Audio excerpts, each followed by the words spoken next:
Donc, nous, qu'est-ce qu'on va faire? On va déjà commencer par vraiment voir la mise en forme de notre texte. Ici, nous avons la possibilité d'augmenter ou de réduire la taille de la police. Donc, c'est à nous de définir la taille de notre police. Deux fois, ce texte-là, c'est assez petit pour un titre. Imaginons que c'était un titre, que notre texte, ici, c'était un titre, et on veut les dire, par exemple, bienvenue sur notre séminaire de PowerPoint. Imaginez que ça, c'était un titre. Pour un titre, vraiment, c'est un titre qui est très petit. Donc, on est obligé de fois d'augmenter la taille. Et quand on clique sur cette flèche-là, il y a la possibilité d'augmenter la taille ou de réduire. La possibilité de définir vraiment la taille d'une police d'écriture. Et comme c'est automatisé, automatiquement aussi, la taille en arrière-plan, ça se réduit ou ça s'augmente par rapport à ce que nous voulons faire. Mais si on remarque, on n'a toujours pas la taille 10 et la taille 11, par exemple. Il y a la taille 11, oui, mais on n'a pas la taille 13, on n'a pas la taille 15. Si on veut définir des tailles qui ne sont pas définies dans cet échantillon-là, on peut les taper. On veut par exemple la taille 17, on va écrire 17 ici, et PowerPoint va nous donner la taille 17. On veut la taille 37, PowerPoint va nous donner du 37.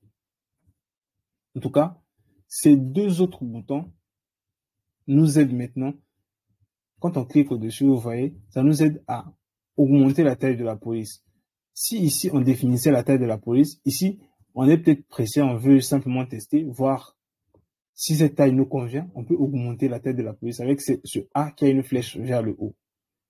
Donc, on peut augmenter la taille de la police en cliquant sur cela. Et ce petit A qui a une flèche vers le bas, c'est pour réduire la taille de la police. Donc, avec ce A, on peut réduire la taille de notre police. Maintenant, ici, c'est pour effacer toute la mise en forme. On peut effacer la mise en forme.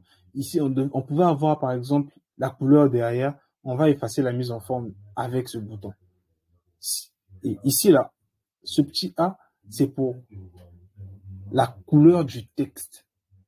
Ça donne la couleur à notre texte. Donc, les écrits qui sont dans notre zone de texte, on peut changer la couleur grâce à ce A qui est là. Il y a la couleur en bas. Donc, si on clique sur cela, on clique sur cette flèche, on a un panel de couleurs qu'on peut choisir pour définir notre couleur. Donc, on a du gris, du noir, il y a du bleu. C'est à vous de voir quelle couleur vous convient. Toutefois, si ces couleurs, en fait, ne vous conviennent pas, il y a les autres couleurs qui sont là. Et les autres couleurs. Donc, on peut définir encore d'autres couleurs ici. En tout cas, sur Microsoft, il y a beaucoup de couleurs. On peut encore personnaliser. Il y a d'autres personnes qui font la programmation, ils connaissent comment créer des couleurs. En tout cas, ils peuvent personnaliser avec des couleurs de type RGB tranquillement, ou bien des types hexadécimaux. C'est un type de couleur aussi. Donc, nous, en tout cas, ça nous suffit déjà. On peut définir la couleur de notre texte avec cela. C'est largement suffisant pour nous. Donc, là, on a défini la couleur du texte. Avec ce pinceau, on va définir la couleur de l'arrière-plan du texte. C'est la couleur d'arrière-plan du texte. Pas la couleur du texte, mais de l'arrière du texte. Quand on va définir cette couleur, par exemple, on voit que c'est pas le texte qui est coloré, mais c'est l'arrière-plan du texte qui est coloré. Donc, on peut changer la couleur à notre guise. C'est à nous de voir en tout cas. Donc, quand on clique par exemple sur, on va prendre quelle couleur par exemple, je sais pas, en tout cas, même ce noir, on peut cliquer sur ce noir, ça change la couleur d'arrière-plan de notre texte. Et si on continue à taper un autre texte, le texte va prendre la même couleur aussi. Maintenant, on va revenir sur le texte. On va remettre aucune couleur. Donc ici, nous avons la possibilité aussi de barrer. Ici d'abord, ça, ce sont les espacements des caractères. On peut espacer les caractères de nos lettres. Ici, on peut avoir des espaces très rapprochés.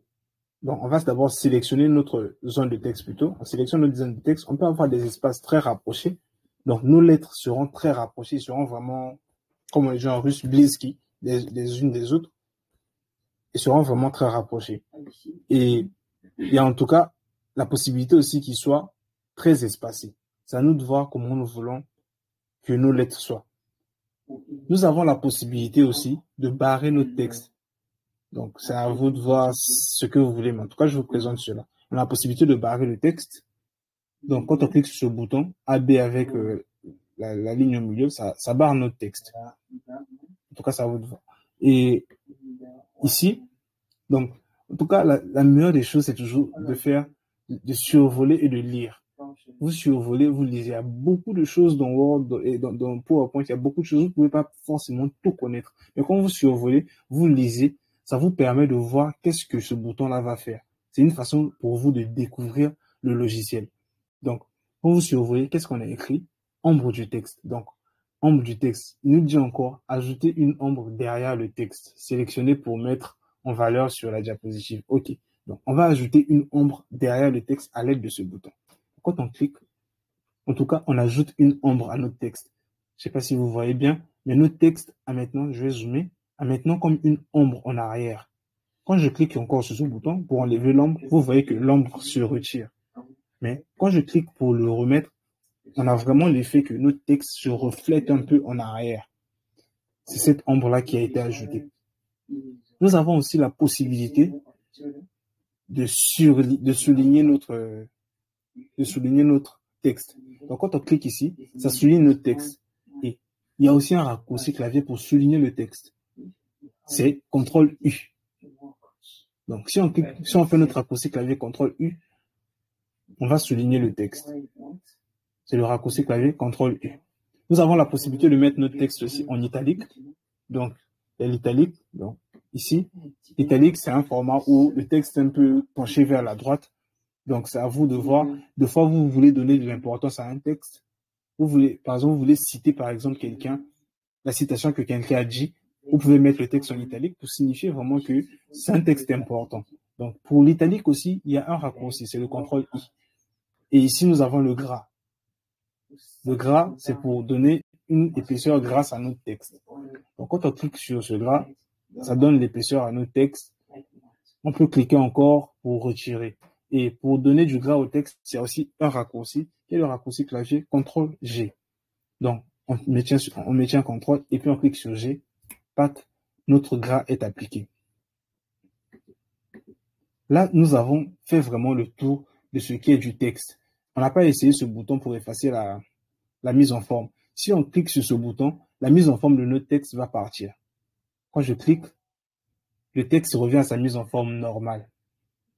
Parce que ce bouton-là, comme je vous l'avais dit au préalable, il efface toute la mise en forme. Toute la mise en forme que vous avez fait, ça va partir. Donc, pour revenir en arrière, qu'est-ce qu'on fait? On a notre bouton ici, pour revenir en arrière, où nous avons le raccourci clavier CTRL-Z. Nous avons le raccourci clavier CTRL-Z pour revenir en arrière. Mais si nous voulons, par exemple, repartir en avant, donc refaire ce que nous avons déjà fait, il y a cette flèche-là aussi pour repartir en avant. Mais quand on survole cette flèche qui regarde vers la droite, nous avons le raccourci clavier qui s'affiche, CTRL-Y. CTRL-Y, ça nous permet de repartir en avant. Et nous, on va repartir sur notre texte comme il était. OK? Il y a aussi un truc qui est beaucoup montré à ceux qui font vraiment Word, ceux qui font du traitement de texte. Quand on efface du texte sur notre clavier, quand on efface du texte, remarquez que quand on efface ce texte, avec notre bouton Backspace, cette flèche qui regarde vers la gauche, donc du côté droit de notre clavier, quand on efface ce texte, ça efface ce texte vraiment en arrière. Deux fois, c'est le mot séminaire que nous voudrions effacer. Donc, on ne va pas toutefois se placer devant le mot séminaire pour effacer ce mot-là. On peut effacer vers l'avant. C'est possible de le faire. Donc, il y a le bouton Sup ou bien Delete. C'est le premier bouton en haut de votre clavier à droite. Sur la dernière colonne à droite, le premier bouton en tout cas, c'est ça, le bouton Sup. Ou bien si c'est un clavier anglais, ça sera écrit Delete. Donc, on pourra supprimer en avant. Vous voyez, le S est parti, le E part, le M, le I, ainsi de suite. Là, on efface en avant. Avec le bouton Backspace, on efface en arrière. Jusqu'à là, vous comprenez, j'espère.